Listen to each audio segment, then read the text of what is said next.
Bonjour, bonsoir, bienvenue sur la chaîne de l'immigration et de l'entrepreneuriat.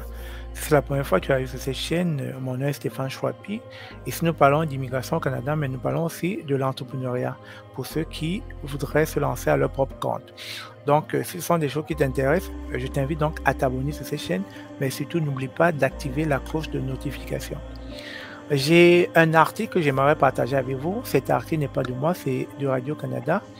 Et l'auteur de l'article, c'est Romain Chui. J'ai trouvé intéressant l'article, je voulais partager avec vous. Ça concerne un jeune Camerounais qui s'est vu refuser un permis d'études au Canada. Alors, vous pouvez voir, je vais mettre l'article dans la description de cette vidéo pour que vous puissiez en prendre connaissance. Vous allez trouver vraiment intéressant. Laissez-moi donc vous lire quelques bouts de cet article. Je suis effondré. Le cri du cœur d'un étudiant africain refusé par Ottawa. Aurélien a tout essayé, en vain, malgré un solide dossier et une bourse délivrée par le gouvernement Legault. Tout indique qu'il devra abandonner son rêve d'étudier au Québec. Aurélien dit « Je ne comprends pas, je suis abattu ». La voix morne et désemparée au cours d'un entretien virtuel. En mi-décembre, ce Camerounais de 29 ans a reçu pour la troisième fois en seulement quelques mois une mauvaise nouvelle. Sa candidature à un permis d'études a de nouveau été refusée par un agent d'immigration, réfugiés et citoyenneté Canada. Pour Aurélien, venir au Canada, c'est un projet de vie. Il voulait faire une formation de haut niveau, mais ses refus lui font énormément mal. Pourtant, sur le papier, le profil d'Aurélien semble attrayant. Parfaitement francophone et diplômé en génie mécanique et productique, au Cameroun, il s'est inscrit à un DEP soudure-montage dans une école professionnelle de Matane, un domaine où le manque de main-d'œuvre est criant au Québec. Il faut aussi savoir que Matane, c'est une petite région qui compte près de 4 000 habitants. Et si vous vous rappelez, pour ceux qui se rappellent encore des cours d'éducation civique, quand on parlait des zones rurales, c'est la migration d'une population vers les grandes villes. Et de plus en plus, les régions se dépeuplent parce que les jeunes Québécois ou Canadiens vont vers des grandes villes chercher de l'emploi. Et je pense que cela aurait été une belle opportunité pour le gouvernement canadien de donner ce permis d'études à Aurélien qui s'en allait vers la région. Donc c'était vraiment, pour moi, ce refus n'a pas de sens. Mais bon. Alors, la seule condition pour pouvoir obtenir la bourse du gouvernement du Québec, c'est que Aurélien devait avoir quelqu'un ici, il a justement un cousin ici installé, qui devait l'aider durant son arrivée à s'intégrer rapidement avant le 31 mars. D'où, je pense, c'est le début de ses études. Mais une mission qui va devenir désormais quasi impossible. Nous noterons quand même que, on l'a parlé dans des vidéos antécédentes, plus de 80% de refus sont très souvent essuyés par les Africains de pays francophones. Il n'est pas le seul à vivre cette situation frustrante. Selon les données obtenues par Radio-Canada, les demandes provenant du Cameroun sont massivement rejetées par IRCC. En 2020, on parle de 88% de refus pour l'ensemble du pays. Vous comprenez, au Cameroun, on parle de 80% de refus. J'aimerais que vous compreniez par là que lorsque vous allez vers un consultant en immigration,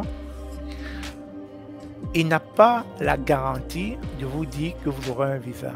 Tout ce qu'il peut vous donner comme garantie, c'est de vous aider dans le cheminement, dans la procédure, dans l'accompagnement, à pouvoir faire une demande de permis d'études.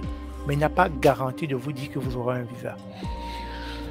Parce que très souvent, des personnes, quand ils vont vers un consultant, ils se disent tout le temps, le consultant, est-ce que j'aurai le visa? Est-ce que vous me garantissez le visa? On ne garantira pas de visa.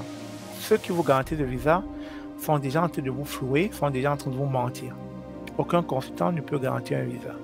Il n'y a que les agents de IRCC qui peuvent apposer le visa dans votre passeport.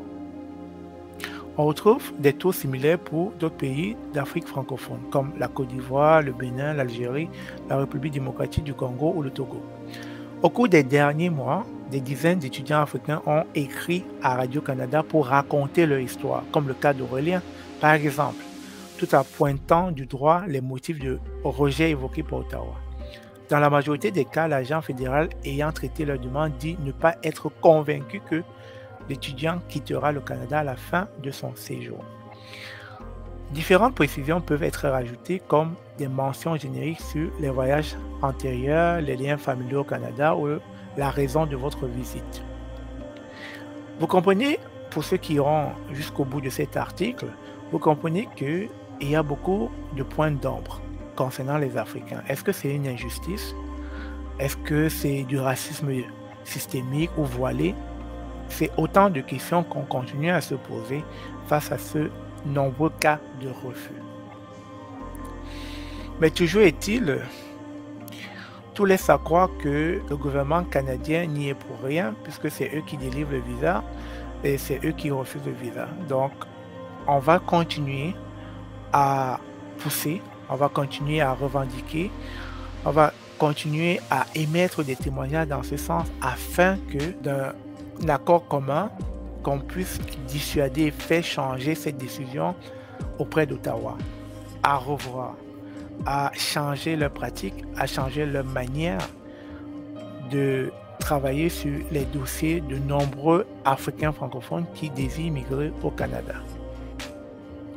Comme toujours à cela, le gouvernement canadien se refuse d'accepter ces décisions comme étant pertinentes parce qu'on peut voir lorsque la porte-parole Nancy dit ces décisions sont prises par des agents hautement qualifiés qui évaluent soigneusement et systématiquement chaque demande en fonction des mêmes critères. Donc ça laisserait sous-entendre qu'ils font bien le boulot et que s'ils ont refusé à un étudiant X ou à un étudiant Y le permis d'études, c'est tout simplement parce que le dossier était soit incomplet ou suspect ou encore suspicieux. Je continue à croire que nous allons nous battre. Nous allons mettre l'énergie où il faut, comme il faut, afin que Ottawa revoie, s'interroge, se questionne sur la façon dont il traite les dossiers.